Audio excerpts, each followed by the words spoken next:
One, two, three, four. One, two, three, four. Together.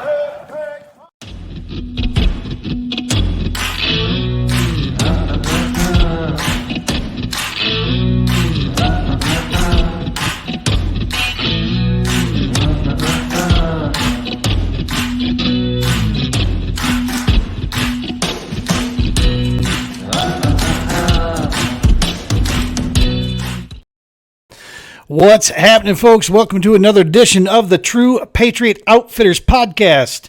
We have a super awesome guest for us today to get to know. Dude, I'm beside myself. We're very happy about having this guy come on and just get a chance to get to know him. In true fashion here, he and I spoke for about 2 minutes before this got going. So what you're going to see here is us getting a chance to finally meet him. We've been following him online, of course, forever. But before we do that, let's go ahead and let's pay some bills here. Tonight's broadcast of this recording here is being brought to you by Camo to College. Check them out at Facebook and Instagram. Making that transition from service to civilian life has a lot of hurdles that come with it. Camo to College helps these guys get that squared away. So go check them out there. They're a partnering nonprofit that works with True Patriot Outfitters and Romans Warrior Foundation. Very good friends of ours. Check those guys out at Camo to College. And also tonight being brought to you by All Terrain Tackle Bass Jig Specialist, my longest running sponsor. Been with those guys since I think dirt was invented. You want bass jigs? These guys got you covered, man. They've been doing it a long time up there, up north in the natural lakes of Minnesota, and it translates everywhere else. All right, folks, so that's it. The bills are paid. Our guest tonight, this guy is, first and foremost, he's a United States Air Force veteran. He is one of the top anglers on the bass scene that's out there touring around the country, and this dude is a massive social media influencer in our sector of fishing and sport fishing and just bass fishing in general. So without further ado, let's go ahead and bring in the real yak dragger, Mr. Ryan Reed. Ryan, welcome to the show, brother. Hey, thanks for having me. You bet, man. So like we were talking beforehand there, I didn't get a chance to, chat too much with you, and that's on purpose because I like doing this stuff just, right on the scene here. So the connection is dust off fishing, man. So I've been following Brandon for a long time, and then I see him collabing with you, and then all of a sudden, then I'm following your stuff going, oh, man, this is even more stuff. How did you and Brandon meet, man? That's an awesome connection there, you guys. Yeah, so we met, I guess it's been like 2 years ago on Instagram. I don't remember which one of us hit the other one up first, but we were like, hey, we're both local. You want to go fishing? So we linked up there in Springfield and just kind of hit it off. And it's always been a joke with my wife because she just says I go and meet strangers in the middle of nowhere, and one day I'm not going to come back. But I mean, that's how it works. That's how a lot of us fishermen are, especially us veterans. We just link up, and that's just what we do. That's awesome stuff. So you're based out of Springfield, Missouri, is that right? Yes and no. Okay. I am actually a full-time traveler, so I don't have a home base. I just travel the country full time with my wife and our son, and sometimes we're at a place for 3 months, sometimes longer. Dude, you are officially now my spirit animal. Holy Moses, this is phenomenal. I love it. So it's an interesting lifestyle, but it wears on you without a doubt. I bet, and it's with the kids too. I mean that can be a challenge. Not having a permanent area for sure, but so, we're lucky our son is still young, so right. You do a ton of fishing though in the Midwest down there for sure. You're right now actually the reason we got some spotty connection. You're up at the bass event at La Crosse, Mississippi, Pool 7, 8, and 9 right now. Is that right? That's right. We've been here since Monday night, and we'll be here until Sunday night. So it has been a lot of fishing. You know, man, I lived up in southeastern Minnesota there for about 10 years. And so that was like the prime place to go was down there, and fish the river. Back in my old bass boat days, the Great Lakes Division fished lacrosse pools 7, 8, 9, fished at three out of 5 events, was down there. So, yeah. That's it's been a fun experience without a doubt. It's new to me. I'm not used to fishing really grassy like this, and so it's been a learning experience without a doubt. I was going to say, coming from the Ozark Lakes for sure. Yeah, that's a culture shock. How's it looking right now in the Mississippi? Is she low? Is she high? Is it normal pool? What do you know? He is low. So you can see the water line, and I can't say which one of the water lines is normal and which one is slightly high, but from the lowest water mark, it looks like we're at least 4 feet low. Wow. Can you see the tops of any of the wing dams? Are they poking out of the water? I have not been up by the wing dams. I do think that you can see the wing dams, but I have not been over by them. Over on the main channels there, yeah. Yeah. So, that's the thing with kayaks. It's hard to do the main channel stuff. You do a lot of backwaters. Especially on the Mississippi. I had my first experience with real current was on the Missouri up at Lewis and Clark there, and I was very, very thankful that was my second event with the XI3. That saved my cheese right there, being able to sit in those current seams like that with that anchor mode and hold out. So for sure. Yep. So cool, man. And that's kind of one benefit that I have. I do have spot lock on my autopilot, so it does help me with those situations. Yeah, you've got the actual spot lock, yeah, because you're running that auto. You're running an Old Town 120, correct? Autopilot. Yeah, yes, the autopilot 120. Yeah. Dude, I saw you got that. You get that on your roof rack. How? Do you have a mobile crane that comes with you, or how do you get that thing up there? You gotta get a lot of energy, and you gotta just do it and not think about it, because it is not easy. So. I've got an unlimited, and she's, not near as heavy as the autopilots, but still, I tried to get mine on the roof rack of my old bass buggy, the Silverado there, and it was like, yeah, nah, this isn't happening. We're not doing this. I'm going to tear up shoulder joints and the kayak.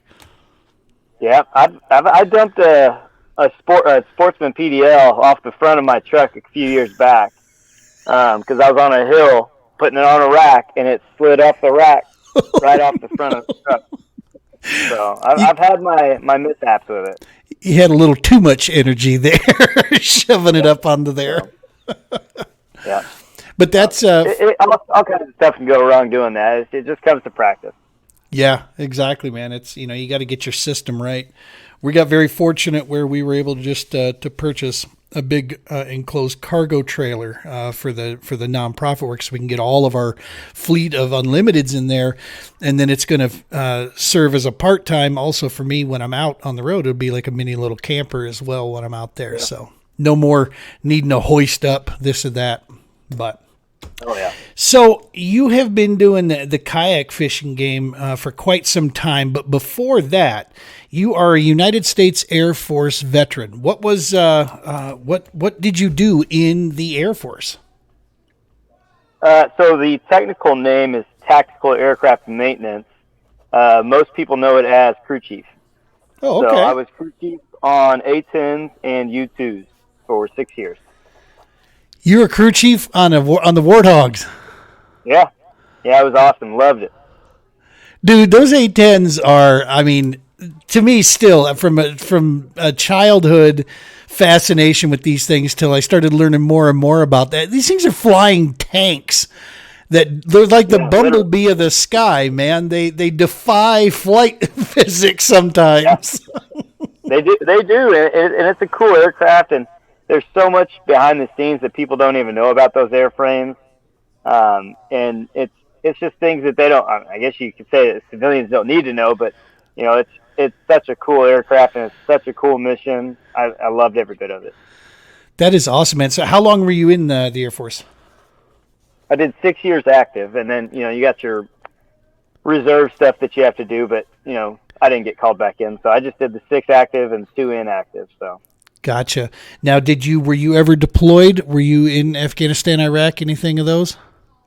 No, I never did have to go over there. I did get sent to Korea twice. I did two years in Korea, 1 year each time. So they don't consider that a deployment. It's more of a permanent duty, but it's only for 1 year at a time. Right.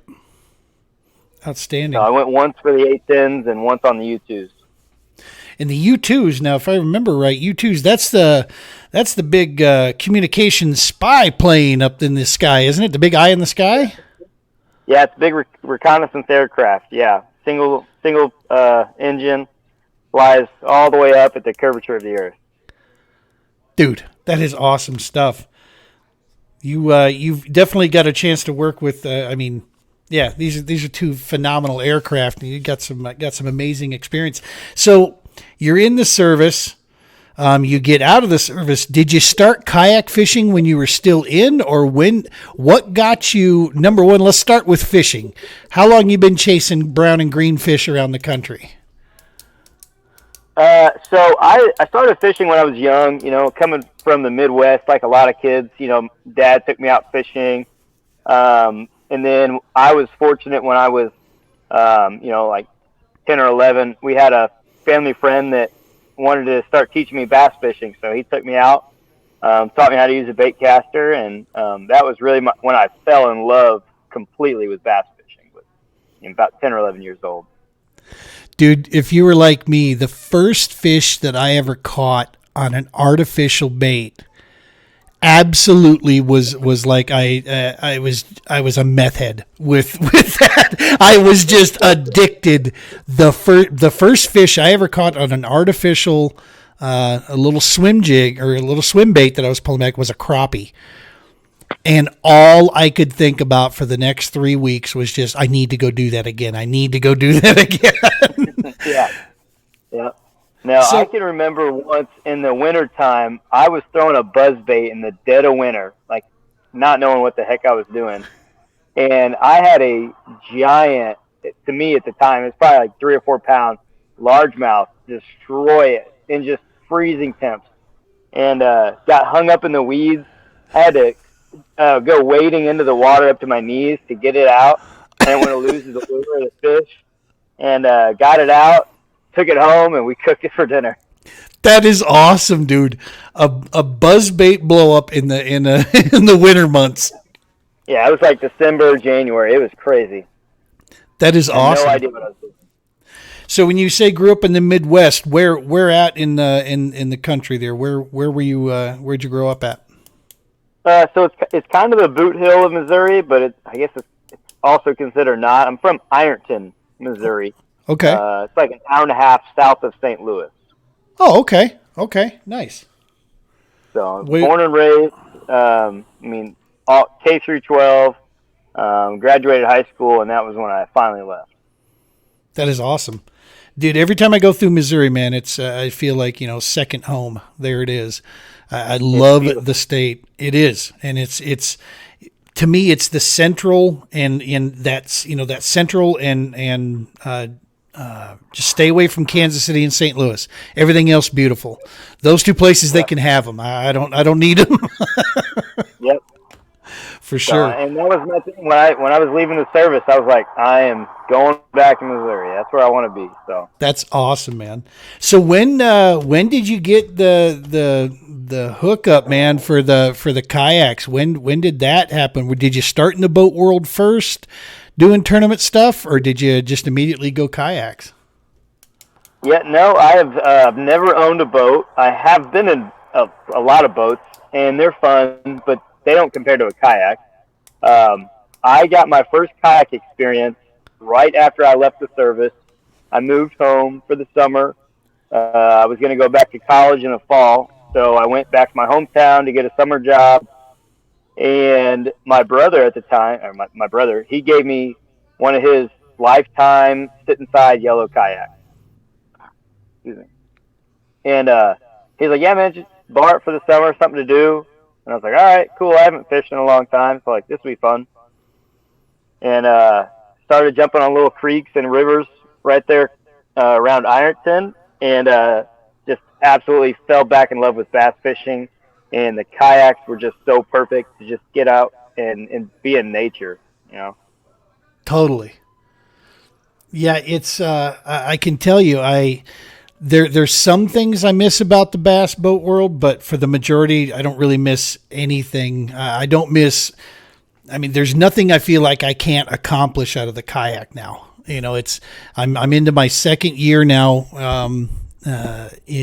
Second season with the kayak fishing, and I absolutely love it. It is I think it reinvigorated my love for the sport and the techniques, because man, in a kayak you can't get away with any skill deficiencies, man. If you're competing against guys like you and everybody else, like you're going against the field out there of the Bass Nation guys, or the All American or Hobie. I mean that's serious stuff. And if you have one slip, that's all it takes out of a kayak, man. You lose that fish. It's a done deal. So tournament fishing, that this is something now. What series do you fish currently right now? Right now, I'm only fishing the Bassmaster series just because we are traveling. I did fish the All American event on Lake of the Pines. Yep. That was the worst event that I had in the past 2 years, so I was not happy about it. But I did do it just because I was living in Texas at the time, so it was a fairly short trip for me to run over there and fish it. And Brandon came down and fished it with me, and so we had a good time. And more about the camaraderie than the fishing, for sure.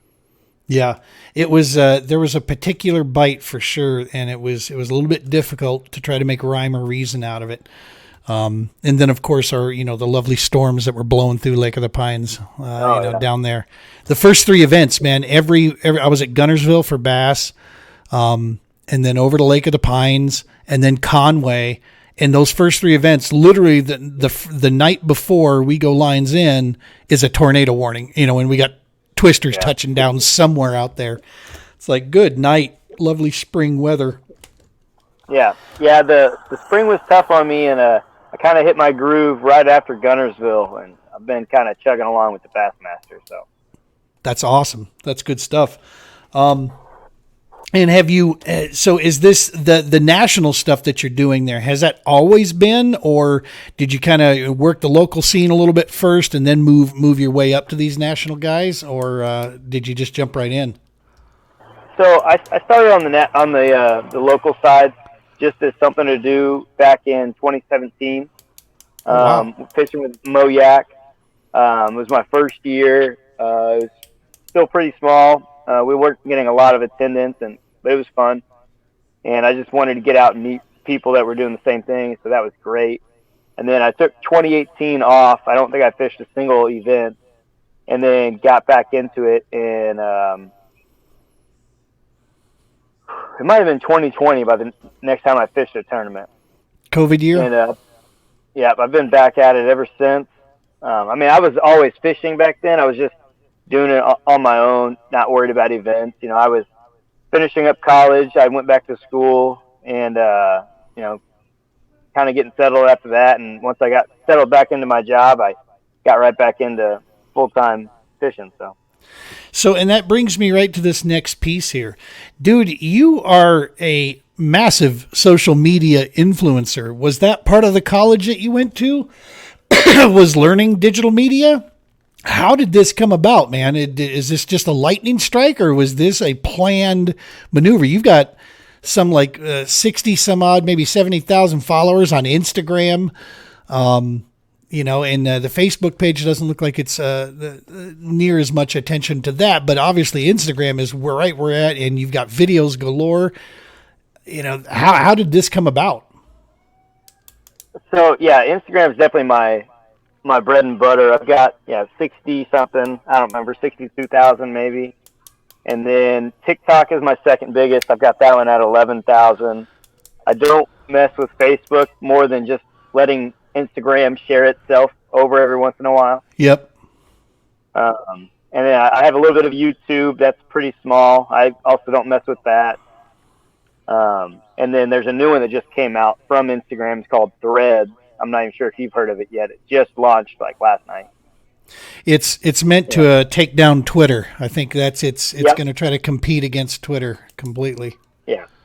But all of this social media stuff is all directly correlated to Brandon. 100%. I would not have any of it if it wasn't for Brandon and I getting together and fishing and him being into it. That is awesome. He just kind of drug me along, and he really liked it, and that kind of drug me to liking it. And he's such an awesome photographer and catches such awesome clips that that's what made my social media growing as big as it is. I was going to say something about that because I can tell a lot of your content, you can tell somebody else is shooting it. It's not self-shot. It's not coming from the back of the yak, type thing. That is a huge, huge help, out there having that great perspective like that. For folks at home that don't know, Brandon is Dust Off Fishing. That is our previous guest, actually. Just this last Monday here, his episode aired on our channel there. We had a chance to chat with him. So yeah, man. So you and Brandon, you guys are out there, buzzing around. You're throwing content out, and his stuff, man. I never know what's coming next, from him. I love seeing some of the videos that he drops out there. It's good stuff. He's so creative. Absolutely, he's such a creative person. For sure. You were actually putting out some videos here, and you were talking about being up there in La Crosse, and I'm looking at some of the scenery coming from some of the content you shared up there, and I'm like, dude, yeah, I was actually planning on being at that event that you're at, but we kind of rearranged our schedule so we can get up north there. Hey, man, I'm gonna put you on the spot. What's it gonna take you to get you to come over and fish some more of the All American? What do we got to do with the All American to get you on board with some of our events? Put the dates back. Put the dates back? Yeah, in case Josh is ever listening to this, I will probably never fish events that are Friday, Saturday. I could make them work, but they're not worth my time. The engagement is going to be low. You're not going to get the people there, so it's never going to be worth my time monetarily to travel for those tournaments. I gotcha. That's an interesting concept. So you actually think the Friday, Saturday stuff actually hurt attendance? You think that as opposed to a Saturday, Sunday? Yeah, and the concept was there because there's so many big events that are Saturday, Sundays, and Josh tries to do what the people want, and that's great. But the people that were, let's say content with the Saturday, Sundays, they don't put their vote in because they're like, oh, I don't really care, it's fine. But if you look at the numbers, it's directly correlating to Friday, Saturdays has killed the attendance rate. That's an interesting concept. That is what has hit some of the attendance piece here.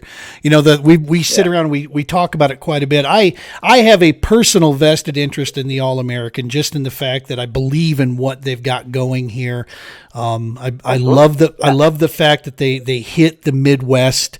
They're not stuck in the South, or the Southeast, constantly. Yeah. And Josh he's a man among men. We love him. And the payout schedule that we have is as good as any national series that's out there, and better than some. It's the money. Yeah. The money that goes in goes right to the anglers, man. And that's with that much sponsor dollar too. Yeah. Once we pick up some help. No doubt. Yeah. Cool. And I do expect him to end up realizing that the Friday, Saturdays kind of killed the attendance and moving it back to Saturday, Sundays. People just can't get those days off. People thought that maybe it was going to help because, you're only taking Friday off and not Friday, Monday, but it did not work. It was a great experiment. Roger that. That's an awesome intake. I appreciate your candor on that. That's good stuff.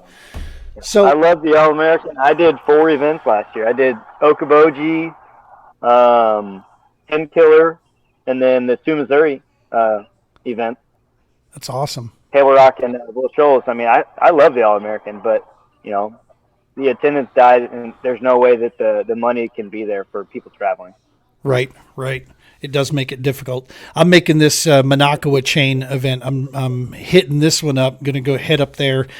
Total sensory overload, man. There's so many, like 1,200, 1,500 lakes or whatever you can choose from. It's There's a ton of lakes up there, yeah. But for me personally, I'm going to be actually coming through Minnesota on the way back. So I'm going to see, I've got my daughter up there. I've got my mother and my sister. So I'm going to make a little pit stop down through Minnesota on the way back and get my yearly visits in at the same time. So it kind of works out for us. But yeah. Well, cool, man. So yeah, hang tight because I have a feeling some big stuff coming down the pike for next season, and hopefully we'll definitely see some courses, and I'll bring that up, man, for sure. I'll round table it with Josh next time he and I are chatting and see if there's some thought piece to that to move that around. I'm sure I'm going to see Josh.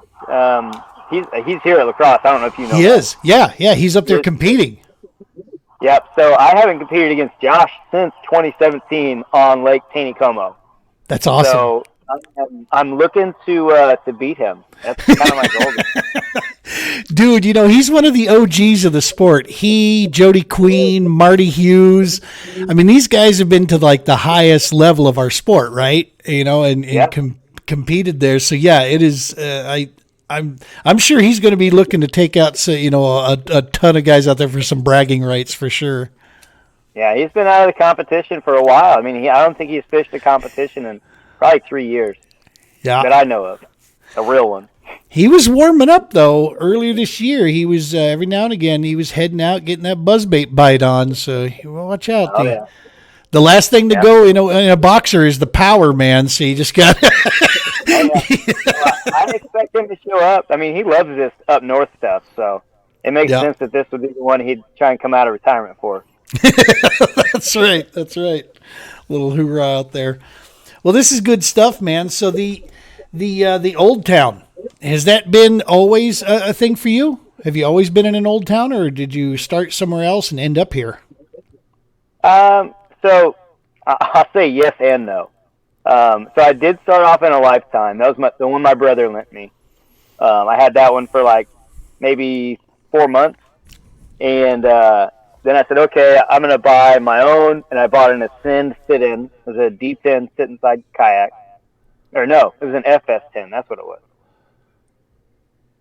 Sit-inside kayak. I had that for a few months, and I upgraded to a sit-on-top kayak. I started working for Bass Pro Shops. And got a big discount, so it was cheap to buy my own new kayak. So I got to sit inside. It was I was in an Ascend for like about a year, maybe some year and some change, and I got into an Old Town topwater 106 PDL, and I've been in Old Town for the past 6 years. Nice. So.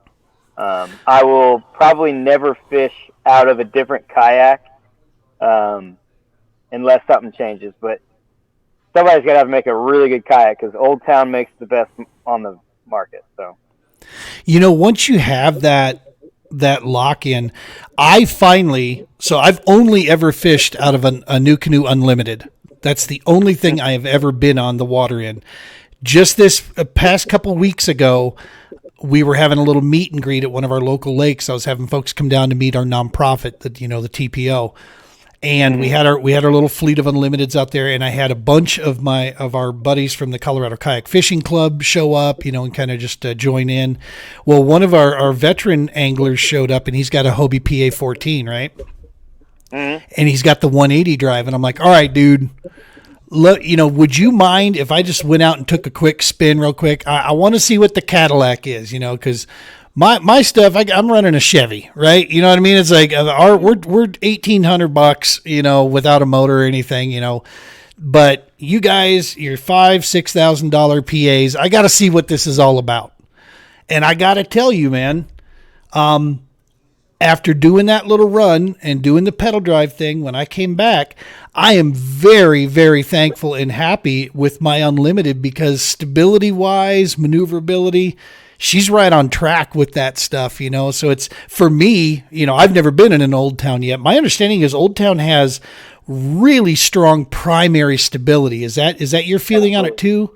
That the primary is like standing on a dock? Yeah, it doesn't matter if you're in the 106 platform or the 136. They're all super, super stable. Good stuff. So the Unlimited, I've been like in almost every brand kayak there is, and I would pick Old Town every time. the Unlimited and the PA have the secondary stability. So we've got a little bit of rock to the front, to ours. Our primary isn't as sound as what I've heard Old Town is. That'll be the next one I got to jump in. Is just I like just seeing the difference piece. We're proud members of Team New Canoe, but at the same time, it's always cool to check out some other gear out there. Yeah. It gives you an appreciation. New Canoe's a great kayak. Yeah, I mean, like you said, they're extremely stable. Yeah. I mean, I think they're like 38 inches wide. 41 on the Unlimited. Like, yeah. Yeah, the most stable kayak on the market. I mean, but there's going to be the stability there, and they paddle well still for being that wide. Yeah, we're low profile. That's the one piece too. Is we don't have. I always equate it to we don't have as good gator guard as you guys do. You guys got those high sidewalls, make it a little bit more challenging for the gator to get you. Me, I'm just like a sushi bar, man. I'm just rolling right past them there. It's nice to have that space in there, especially when you're fishing tournaments. Because if I lose a fish in my right there at my feet, a lot higher chance of it staying in the boat because it's got those high walls. Yeah, for sure. So let's talk about this. The Real Yak Dragger. So where did this come from? What's the history of this yak dragging? We all do it. We don't like to, but we do it. I mean, you gotta get it from A to B somehow, And so where did that come from? It was literally just a thought. I was laying in bed one night and I was like, yeah, that's gonna be my new Instagram name. And but I mean, like you said, look, we all drag kayaks. So it was more of we'll call it a marketing ploy where that's what's gonna drive people to your page is whenever they type in yak or they type in reel, those two words are going to pop up in a search engine. And so it was like, yeah, this is great. It's great for marketing and it makes sense. And back then I did a lot more kayak dragging than I do these days in an autopilot. I was going to say, you ain't dragging an autopilot too far. Not far. It has gotten its share of drags in the shallow waters. I'm not afraid to take any kayak shallow. But I mean, I've got videos with my old topwater of me dragging it across gravel bars, concrete boat ramps. Like I drag that thing anywhere and everywhere. I didn't care. That's awesome. So I've got an idea. I'll swing it by you, and I'm hopefully I'm not letting the cat out of the bag here. I don't know if I can commit to this, but so my heritage is Scottish, right? I mean, Campbell is a last name. Very proud. I was married, in my kilt. It was a semi, traditional Scottish wedding. They make utility kilts now, and I've got a very good buddy who's in the U.S. Army, Mr. Jonathan Wells, and he is convinced me that this utility kilt, I'm thinking, the kilted yacker, something like that is what we're thinking our shtick there. So, there's what is the guy in the he's on the MLF scene doing the Tackle Warehouse invitationals, those things. He's got the cowboy hat thing, going, so people always pick him out of a crowd. Yeah, I know you're talking about. I can't think of his name right now, but yeah, I know you're talking about. So that's what I'm thinking, dude. A kayaker in a kilt. You know what I mean? I mean that's gotta count for something. What do you think? You do this better than most. It's a great marketing ploy. Anything that separates you from the crowd, whether it's people want to hate on you or whether it's people that love it, it's all marketing. And brands don't care if people are there to hate or if people are there to love. They just see it as engagement. So there ain't nothing wrong with it. That's what I'm thinking, man. So yeah, I'm thinking I'm going to get it and I'm going to test it out. I just don't, I normally am full pants. I cover up. I keep the sun off me. I live in Colorado. The sun tries to kill you out here. It's, we don't have much atmosphere out here. So the fact that I'm going to have exposed knees, or I got to see what my boundary boots look like with the kilt. That's going to be a little funny, I think. Yeah. You have to break out the, what's that? I don't even know what they're called. The musical instrument that. Oh, the bagpipes. Yeah, the bagpipes. You have to break out the bagpipes. The two things Scottish that while I am very proud of my Scottish heritage and my ancestors, no bagpipes, and I can't golf, dude. Golf is just a hot dumpster fire. I try, but I love it. I'm not good at it, but I drink a lot of beer when I'm doing it, so it's worth it. As people ask me that, they ask me what I do for a living. I'm like, well, I run a nonprofit and I fish. Like, so you're like a professional angler? I'm like, yeah. I'm not a good one, but I am one. Yeah. Oh yeah. Yeah, I was in Kansas. We're driving back from Illinois just this last weekend here, and old boy stops. He sees the pickup, and he's like, hey, you're a professional angler out there, right? In the kayaks. I'm like, yes, sir, we are. And he's like, well, you world ranked? You up there? And I'm like, oh, hell no, not at all. Yep. Never said I was good. Exactly. We do it though, so can't complain. That's all that matters. As long as you have fun doing it. So what brought you to that, man? This is, people, we sit around, we have beers, we talk about this, other folks do now, that want to do this. They want to try to, engage, tournament fishing. I always tell people it used to be professional, even in boat world, that you could do that, but you needed a side hustle. Nowadays, the way cost of living, the expenses of all of the tournament series that run out there, you have to have a primary, and then fishing becomes your side hustle.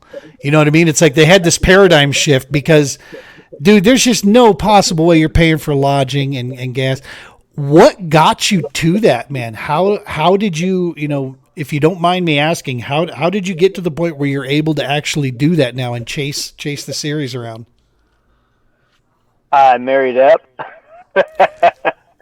You and I might be related. So my wife's a travel nurse. That's why we travel so much. And with the traveling, it doesn't work out for me to have a full-time job with us having a young toddler. And so all I do is hang out and fish and take care of our son, and she makes the money. Dude, so for the first time, in my life as well, I married my soulmate, and thank God she's the smart one, because without her, the True Patriot Outfitters wouldn't exist. I wouldn't be doing this. She is not only, the mental and emotional support, but yeah, she is the whole backing that makes all of this engine run. I absolutely outkicked my coverage as well. Oh, yeah. And I joke with people all the time about that, because she's I call her my sugar mama. And, yep.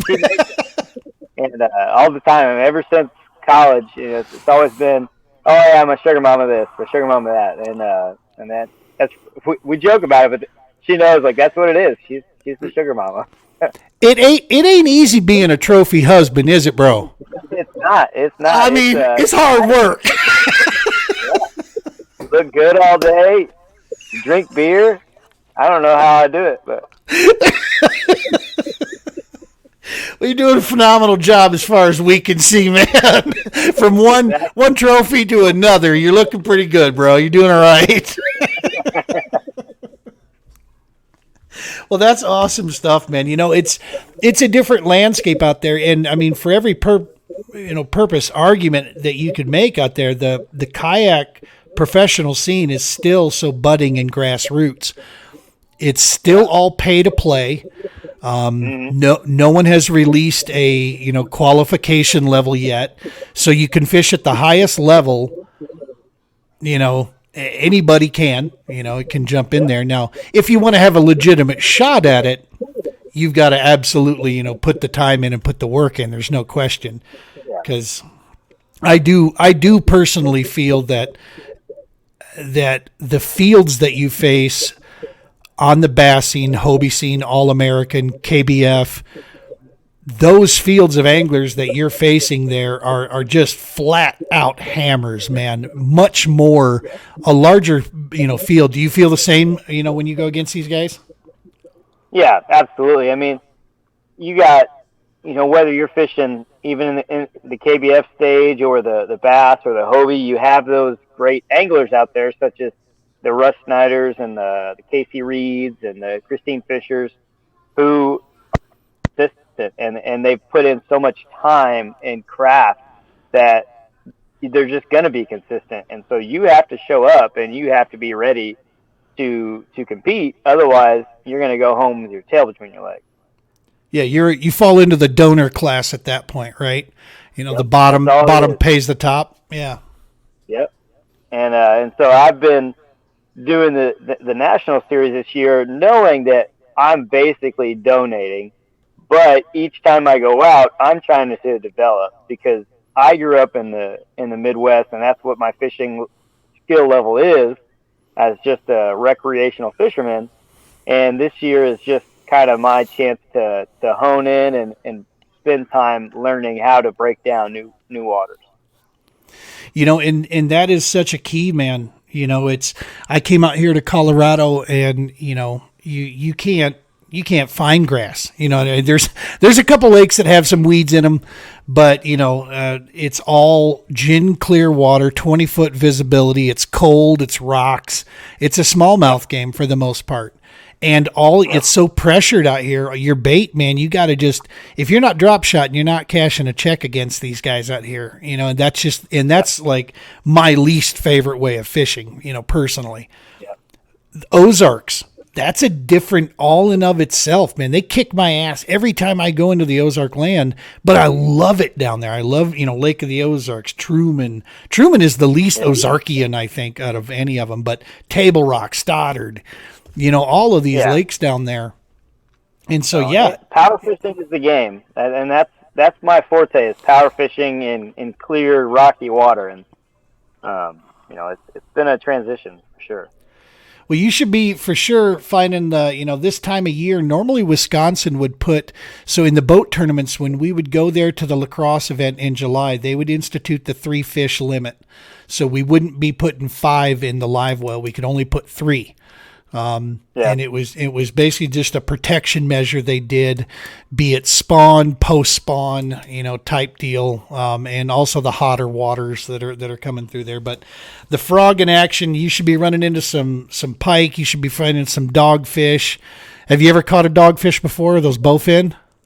Yeah. So we're living in South Carolina right now, and my in-laws are from South Carolina, and so that's where I've done a lot of bowfin fishing. That's what I refer to them as, bowfin.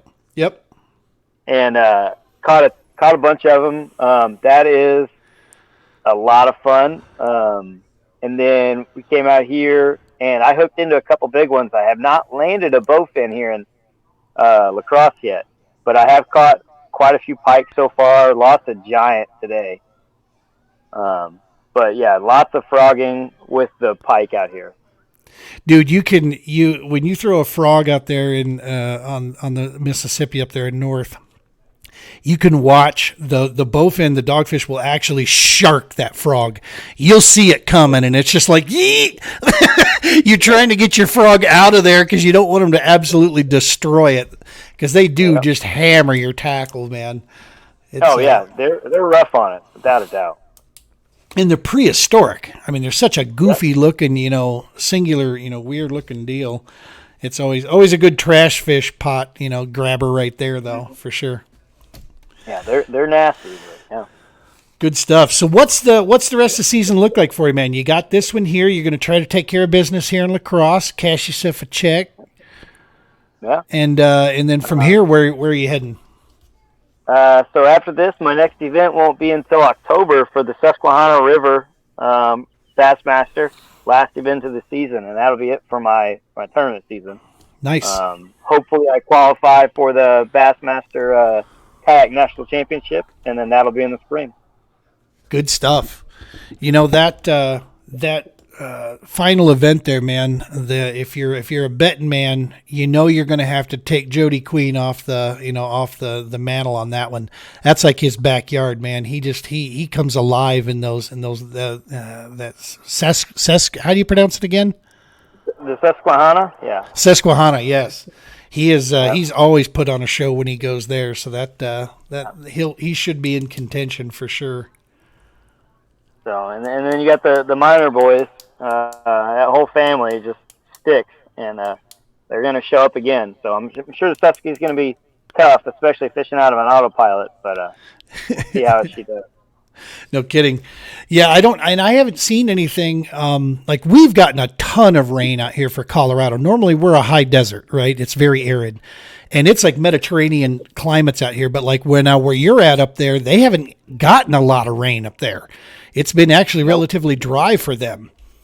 So I don't even know what out east looks like right now, if they've been getting hit with a lot or in who knows by October, what that's going to look like. Yeah, so I'm sure no matter what, the Susky is known for those shallow waters, and so I don't know how I'll do it. I haven't figured that part out, but I've drug kayaks before, and I'll drag some more. So that's just the way it goes. That's right. I mean, that's, you got the handle, you might as well use it, right? Throw a tether over your shoulder and start walking. That's awesome. That's awesome. So what do you think, man? You got something for them here in La Crosse? Have you figured anything out yet, or you got a couple more days to piece that together?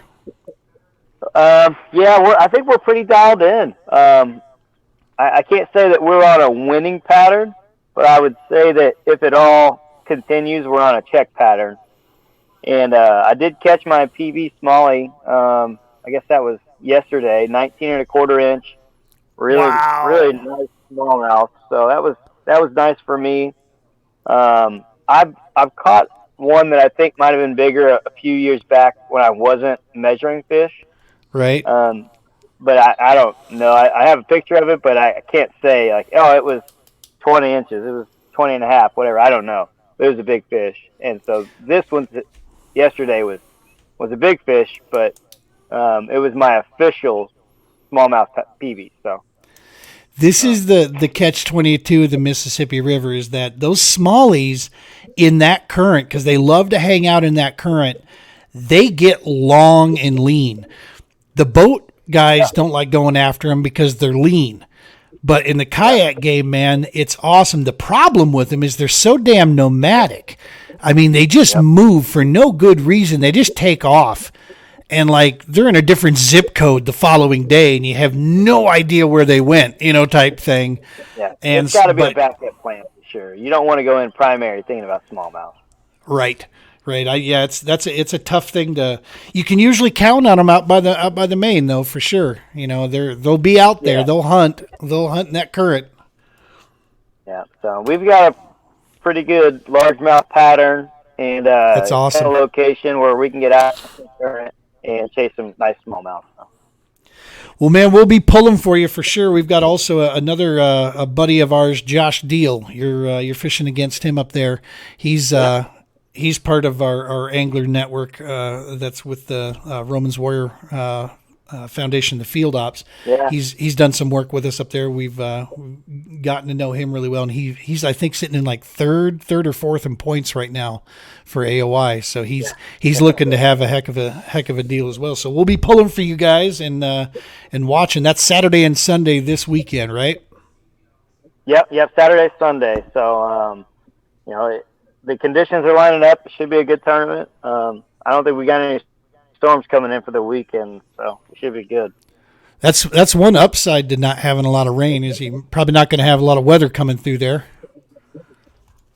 Yeah. I mean, you like to not be sitting in bluebird skies, but you also hate getting caught in storms. So. Yeah, especially in a yak. That's that changes the game quite a bit. Yep.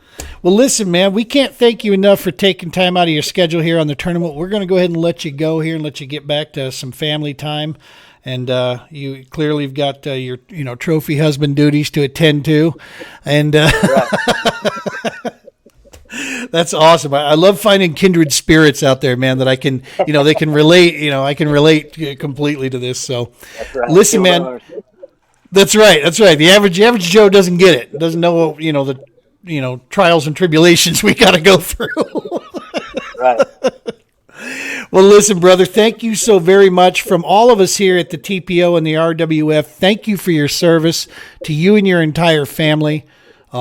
We do this stuff because of what men like you have done for us in this country. And you are the motivation behind our nonprofits, behind us trying to bridge these worlds, using the stand that fishing gives us and bring more awareness to, just getting more guys and gals introduced to fishing, get them outdoors and let them see the benefits that comes from that. And it's just through your sacrifice, through your service to others is why we do that. And so thank you very much, man. We sincerely appreciate it. I appreciate it. Thank you. You bet. All right. And so I'll catch up with you here right after the outro rolls this. We'll wrap up when we're all said and done. Folks, remember, please go out there, smash that subscribe button for us. You see right here also the Real Yak Dragger. Right, you can get him on Instagram, Facebook, TikTok, and Threads is coming. So be looking for the Real Yak Dragger there as well.